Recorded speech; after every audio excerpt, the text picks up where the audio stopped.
On a cold February evening in 2016, while most of New York carried on with its usual rhythm, something extraordinary was taking place thousands of miles away in North Korea, inside a quiet apartment building where a young man named Park Gang-hyuk sat in front of a laptop. Two neighbors. He looked like an ordinary IT worker, but in truth, he belonged to one of the most mysterious and feared hacker organizations in the world, a collective known as the Lazarus Group.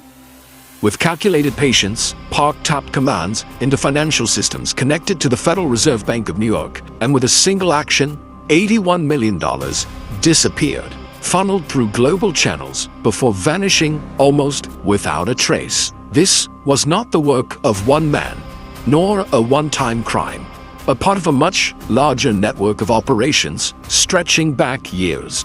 The Lazarus Group, later named Entrapped by intelligence agencies worldwide, was the spearhead of an entirely new era of digital warfare. Its story begins in the early 2000s, when North Korea, facing economic isolation and heavy sanctions, recognized that traditional resources could not compete with the rest of the world. So, it began investing heavily in cyber capabilities. Gifted children with unusual talent for mathematics and computing were selected from a young age and funneled into special programs that transformed them into cyber operatives. By the time they reached adulthood, they were not simply programmers, but cyber soldiers, working from state-controlled facilities disguised as IT companies, quietly launching operations across the globe. The Lazarus Group's early fingerprints appeared in 2009, when coordinated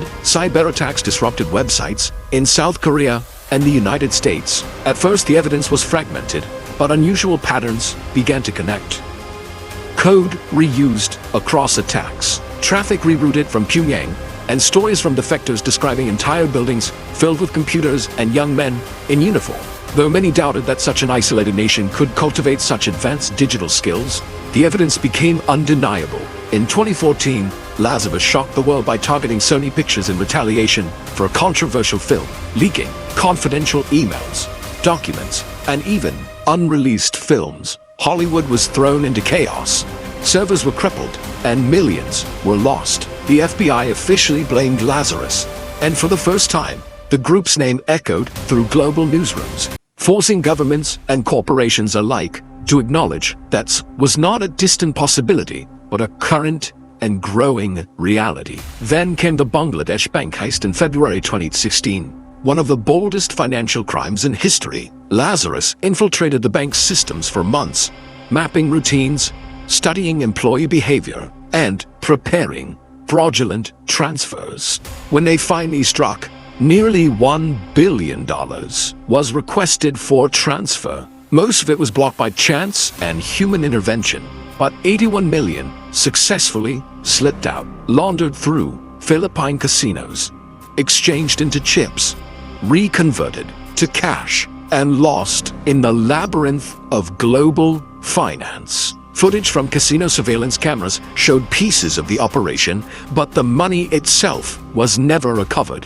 This attack shook the world's financial institutions, raising the question: if the Federal Reserve could be manipulated, was any bank truly safe? From that point forward, the Lazarus Group evolved yet again, moving into the world of crypto. Unlike traditional banking systems, cryptocurrency exchanges were poorly regulated and far harder to trace. Between 2017 and 2022, Lazarus was linked to dozens of exchange breaches, stealing hundreds of millions in Bitcoin, Ethereum, and other tokens. Their largest digital theft occurred in 2022 when they exploited a flaw in the blockchain game Axie Infinity, draining over $600 million in digital currency in a single move, one of the largest cryptocurrency heists ever recorded. Crypto offered them the perfect loophole. Funds could be tumbled, mixed, and shifted through decentralized platforms, effectively disappearing into the digital shadows. For intelligence agencies, tracing these assets was like chasing smoke. Reports even revealed that Lazarus operatives disguised themselves as recruiters, sending fraudulent job offers to IT professionals and developers, embedding malware in application files, and breaching networks through social engineering rather than brute force. These tactics highlighted a chilling reality: ordinary people could become targets without ever realizing it. In 2018, the U.S. Department of Justice indicted Park Jeng, publicly accusing him of involvement in the Sony hack, the Bangladesh bank heist, and numerous other operations. But Park remained in Pyongyang, shielded by state protection and denied by his government.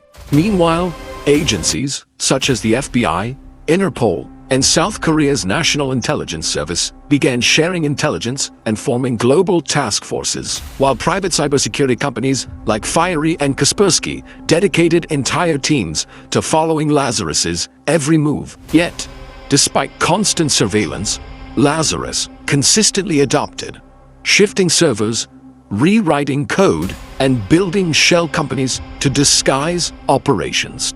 Intelligence reports describe them not as a single unit, but as an entire cyber army with hundreds of operatives, many trained since childhood, operating from state-controlled facilities, and sometimes even embedded abroad under false identities. These highly trained individuals could launch simultaneous attacks on banks, corporations, governments, and individuals, often leaving behind only faint digital traces. The Lazarus Group represents more than just a cybercrime network. It is a symbol of how conflict itself has evolved. No longer fought only with weapons or armies, battles now unfold silently in cyberspace with consequences just as devastating. From crippling Hollywood studios to nearly stealing $1 billion from a central bank to draining vast sums from cryptocurrency exchanges. Lazarus has demonstrated how powerful cyber operations can be in a digital age. Their story is a reminder